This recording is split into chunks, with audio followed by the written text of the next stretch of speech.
I think an 80% Pretty Gorgeous wipes the floor here. Do we forgive them? If she is good, as we really think she is, who knows? The best horse coming out of the 2000 Guineas. For me, my nap of the week comes here. Is it as simple as this, Jack? If love is fit, love will win.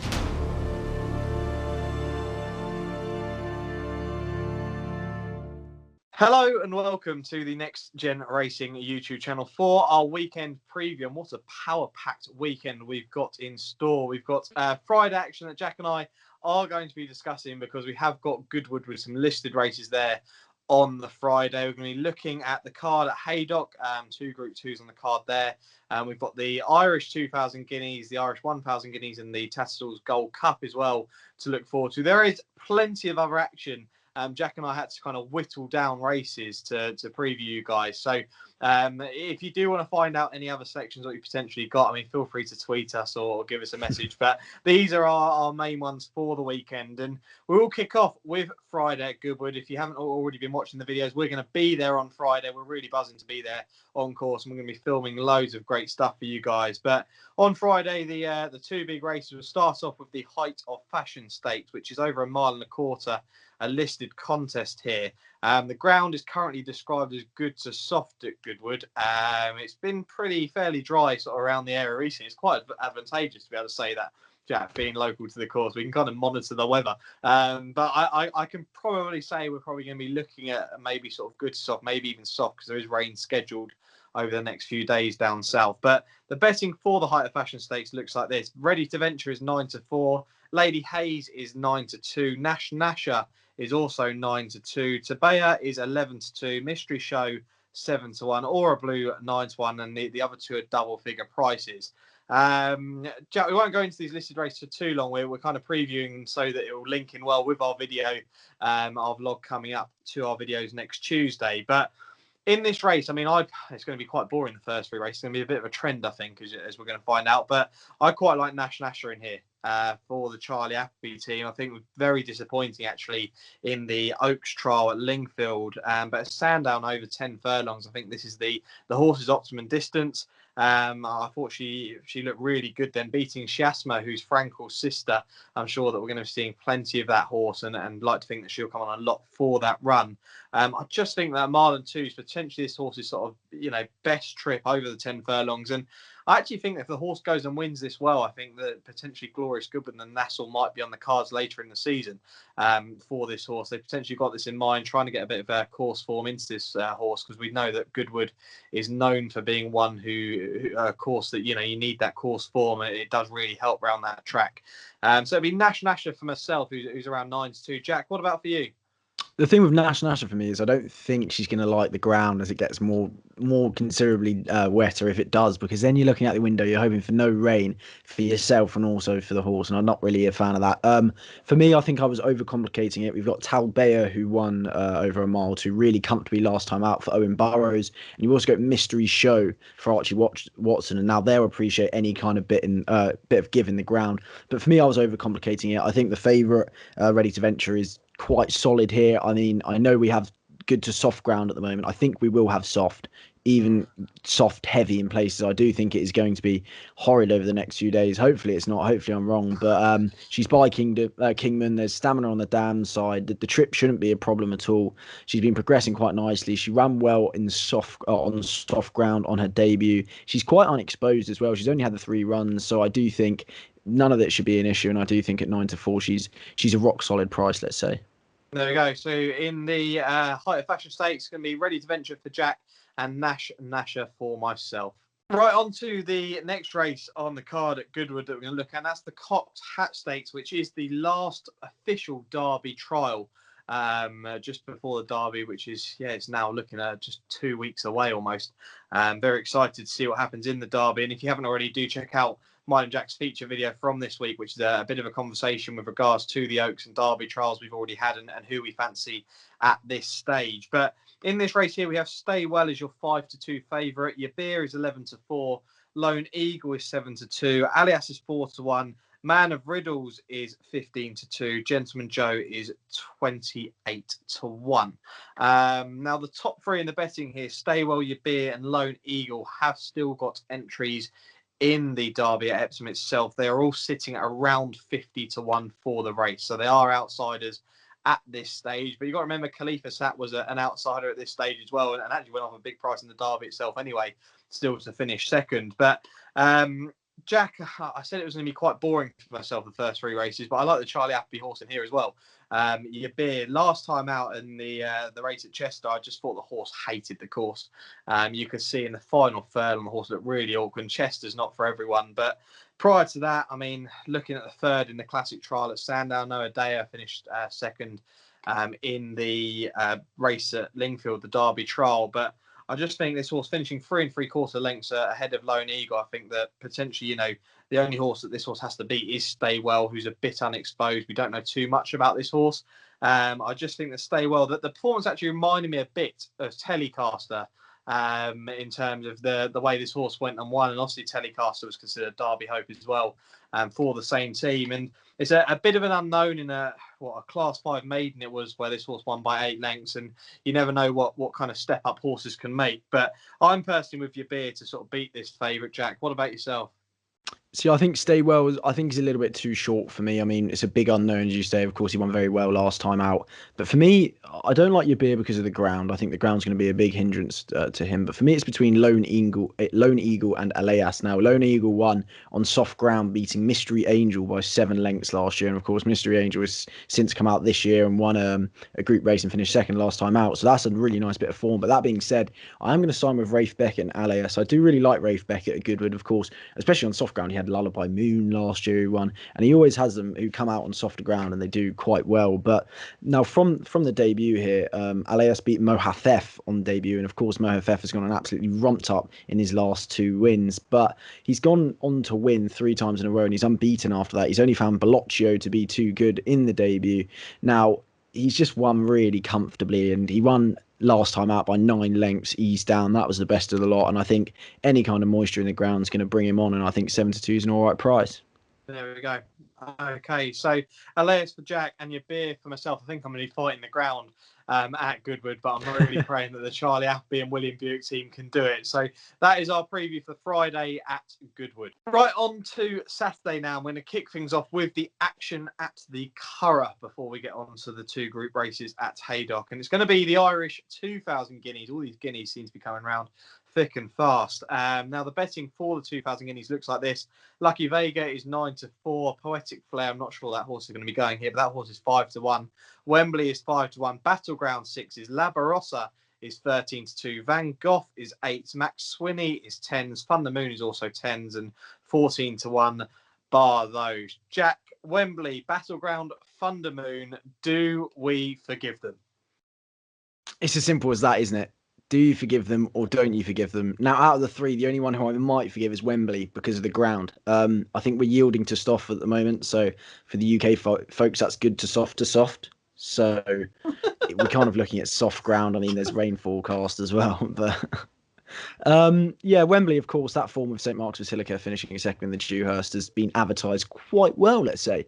And I think Battleground and Thunder Moon, I would forgive them on better ground, but they kind of don't want the ground to be with any moisture in. Wembley was staying on that day in the Dewhurst, and it was just so uncharacteristic. And how all 3 of them have come out and performed so badly, too bad to be true. I just think that one of them will come out and perform here, and the most likely candidate is to be Wembley. But that being said, he is 4-1. Now, 4-1 after that performance, I can't be having. And I actually think Monasib at 14-1 is quite a good price. Now, he's only been out of the frame once in all of his career, and that was his second start. But every drop of rain should benefit. I mean, he was second to High Definition in Group 2, third to Poetic Flair in the 2,000 guineas trial, and I think on soft ground, he's got a decent enough chance. I'm not quite sure if he's going to stay out the mile. I think 7 furlongs may be to the maximum of his capacity, but at 14-1, I'll definitely be paying to find out. Yeah, I'm going to go kind of within the 2,000 guineas from Newmarket and look at Master of the Seas as part of the form guide here, who won the Craven. Labarossa, like I say, I'm with the Charlie Appleby team for the first 3 races here. I just think that this horse, finishing half a length behind Master of the Seas in the Craven, I do think the Master of the Seas is, I hate to say it for Poetic Flair's case, but I think Master of the Seas is going to be the best horse coming out of the 2,000 guineas at this stage. And I do think Master of the Season will step up to a mile 2 over time. I don't think it's going to be too long till we see that. But I think Laverossa ran a really big race that day. We see how well the Appleby horses go at Newmarket, but they ran the 1-2 there. I just think the good ground will be key to this horse winning. I do think the Lucky Vega is fascinating in here, that the favourite. I do think that the horse ran really well. I think, Jack, you even admitted to the fact that this horse, you didn't think the horse would be staying at Not at all. Newmarket, but seemed to get the trip okay. And by the sound of things, the horse wouldn't mind a drop back either in trip. I think the horse has a plenty of speed and potentially a worthy favourite based on that form. Out of the 3 that we've mentioned there, the ones that you got to forgive, I'd actually probably at the prices give one more chance to Fund the Moon each way as well. I'd just give Joseph O'Brien's horse the last chance saloon, but it's one of those where you're hoping that they all come out and perform, so we get to see the star 3-year-olds like we I want to tell see. you what, I'd love him to do it. I'd love him to do it. We were going on about Thunder Moon and Wembley for so long, so for one of them to come out and win this would just be great, wouldn't it? It would be. It would be. So Jack's got a nice one at 14-1, and I'm going to be siding with Labarossa for the Charlie Appleby team in the Irish 2,000 guineas. Right, we move over to Haydock now. We cross over from the Irish waters, and we kick things off with the Sandy Lane Stakes here, which is a Group 2 over 6 furlongs. Dragon Symbol is your 3-1 favourite. Method is 6-1. The Learjet 7s. Diligent Harry 8-1. Isabella Giles is also 8. And you've got Cole from Laws of Indices, St. Lawrence. You've got plenty of them sitting around sort of 9s and 10s, and then 12-1 bar those. It looks a really exciting contest with the betting fairly open, Jack. I was pretty sure, I might be wrong in saying this, but I thought the Learjet original plan was actually to go over for the French Guineas. I don't know whether I'm right in saying that, but I thought I'd seen that. Yeah, I'd seen that issue. But now the horse is taking the drop back to 6 furlongs, which is fascinating in here. The favourite is really, really interesting. The horse is unbeaten. You never know how much, like I said earlier, you never know how much horses can step up run for run. But the performance of Hamilton last time, beating significantly by 3 1/4 lengths, I think could end up to be really good form. I mean, significantly before that, was beaten by Creative Force, has come out and won the Carnarvon Stakes, who looked really, really good. I like the look of this horse, Creative Force, and he was only just beaten there, and Jumbie was in 3rd that day. So I think the form could work out really well, and I think the favourite could be tough to beat here. The one that I potentially would be interested in is Isabella Giles, who ran in that Fillies Mile, which we've discussed the form of already, and I'll actually get onto the Fillies Mile form later on in the preview. Jack, for yourself, are you with the favourite here, or do you think he's definitely worth taking on with the 4 wins from 4? Personally, at 3-1, I think you're a brave man to be taking him on. He's not just 4 from 4; he's 4 from 4 with impressive fashion as well. He's beaten significantly by 3.5 lengths. And let's not forget, significantly was the second favourite for the Molecombe last year. So I think that's a decent bit of form. I think significantly he's come out as a much better 3-year-old than he is 2-year-old, as you say. There's a bit of form there with Creative Force as well. I mean, of course, this does ask for a career best, but for me, I won't be opposing him at 3-1. I think 3-1 is more than a fair price for him. But that being said, I mean, if it does get any worse than good to soft, I probably would be a bit tentative with that, because he hasn't really been seen on anything like soft ground. And I do think, as you say, the Learjet's an interesting one, because I never thought the Learjet would stay out the mile, so I was intrigued why they were going for the French Guineas. Don't think they would have had a chance in that ground anyhow. But yeah, he was 3rd in the Greenham, obviously won last year at Royal Ascot, and I think he's got an okay chance here. Isabella Giles, I'll be a bit tentative about how she's racing against the Colts for the first time. I'm not sure how she'll get on there. But for me, I think Dragon Symbol is completely the one to beat. There we go. Okay, so joint selection for myself and Jack in the Sandy Lane Stakes, both with the favourite Dragon Symbol around 3-1. Right, on to the other sprint on the card, which is the Temple Stakes, another Group 2 over 5 furlongs this time. Liberty Beach is your 9-4 favourite. Lazuli is 11-4. Keep Busy is 9-2. Kaya Moro is 5-1. Lady in France 10-1. Then you've got Desert Safari, Jabberwocky, and others sort of 12-1 and bigger. Another really fascinating sprint here, Jack. I'm personally going to be with Murphy's mount here, Keep Busy. I think Murphy's been riding really well over the last week. The horse was 5th in the Abbey, and then a good second to Glass Slippers actually in the Flying 5 at the Curragh. And Glass Slippers has obviously since gone to win the Breeders' Cup Turf Sprint. A talented sprinter, I think, could go slightly under the radar this season. Glass Slippers, I think he's got a big chance wherever he goes in any of the big races. I mean, Lazuli, won the Palace House Stakes in May. I don't know whether personally, I can really side with that. Liberty Beach, third in the Abbey. That was on heavy ground that day. You've got to play fairly cautious this weekend with the ground. I definitely think it's a shame that we're not getting sort of decent, good ground because it's a fantastic weekend racing and it could be tough to find winners. But Jack, for myself, I'm with Murphy and Keep Busy. For yourself, who are you with? I think Liberty Beach will be the one to beat. I mean, I've gone for Liberty Beach and Dragon Symbol. I think the rain's going to hinder one chance and benefit one, so I don't think I'll have two winners there, but I think I will have one. So that's a plus side, isn't it? I think this does revolve around her. She ran really well in the Abbey, finishing third ahead of Keep Busy, as we said, and I think that was her career best performance. I know she was third in the King's Stand, but I think that third in the Abbey on that ground was sensational. And I mean, if she arrives here in that kind of form, I think she's going to be the one to stop here, and I do think that at 9-4 you've got an all right price there for a favourite. There we go. Okay, so the Abbey form both being tied in with myself and Jack, the third and fifth. So for Jack, it's Liberty Beach, and for myself, it's going to be Keep Busy in the Temple Stakes. Right, we go back over to Ireland. We go on to Sunday now, and it's the Tattersalls Gold Cup, which is a Group 1 over the extended mile and a quarter. Now, this on paper looks like already one of the races of the season, or we could just call it the Aidan O'Brien race, Jack, to be honest. I think he's got the first 7 in the market currently. Now, at the time of filming this, I think the entry is going to be out the following day, so this is going to be cut up a hell of a lot. So Jack and I don't officially know who is going to be running for the Aidan O'Brien team, but we've got a kind of an idea, I would have thought, in our head. But the betting currently looks like this. Love is your 7-4 favourite. Armory is 9-2, one of the 3 course and distance winners in here. Broome is 5-1, another course and distance winner. Japan 6 is Mogul 8. Serpentine is 9-1, the other course and distance winner. Tiger Moth is 10s, and then with regards to the rest of the field, you've got KM Pepper 12-1, Helvic Dream 16-1, Search for a Song is 20s, and 25-1 and bigger the rest. Now, Jack, I think our date with K and Pepper is going to be put on hold. We were looking forward to that horse at York in the Middleton Stakes. Unfortunately, we didn't see the horse run, which is a shame because I actually think looking at the race and the way it was run, I think the horse would have won that easily, to be honest. But is it as simple as this, Jack? If Love is fit, Love will win. I don't think so, no. I think it's a weird race, isn't it? But for me, my nap of the week comes here if he goes, and that's Armory at 9-2. I mean, you've got bundles of horses here who just don't want a mile and 2.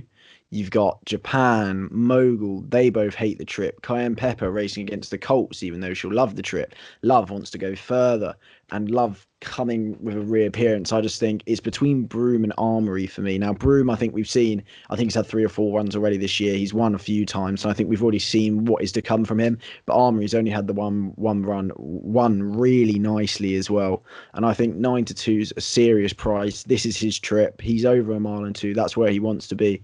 I mean, 9-2, he could obviously be withdrawn tomorrow. I'll wait till he gets declared. But if he gets beaten by Love, so be it, because Love's obviously a top class candidate. But for me, it's all about Armory.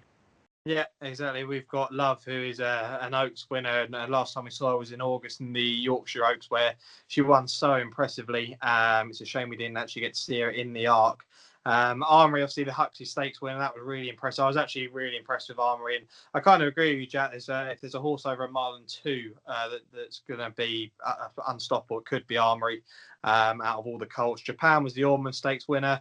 You've got the Derby winner in here, Serpentine, the runaway Derby winner. I mean, he's almost double figure price in here. He's a course and distance winner. So, do you know what? I think Love's going to win, Jack. I think I'm going to be siding with Love. I know she's a short price, but I do think that if she doesn't run, then Serpentine at double figure odds potentially could just be quickly an each way bet. Just quickly, I'm going to throw something out there, and I know people are going to hate this, but Love hasn't raced against a colt. I don't know if it's ever, but in at least 2 years, and people still have her as favourite for the Arc. Now, does that not worry anyone? I mean, for me, I think that's actually a big question mark. Is she as good as we really think she is? Who knows? There we go. That is our question of the week. Whack it down in the comments. Has anyone got any concerns about Love racing against the Colts? But that is mine and Jack's preview of the Tattersalls Gold Cup at the Curragh on Sunday. Right, the final race we're going to be previewing this week will be the 1,000 guineas, the Irish 1,000 guineas, a Group 1 over a mile on the Sunday. Joan of Arc is your 2-1 favourite. Pretty Gorgeous is 9-4. Fev Rover is 5-1. Shale 6 is No Speak Alexander 9-1. Miss Amulet is 10-1. Empress Josephine 14s and 20 to 1 and bigger the rest of the field. I personally think it's as simple as this, Jack, and the horse that should have won the 1,000 guineas at Newmarket will be winning here, and that is Pretty Gorgeous. Yourself?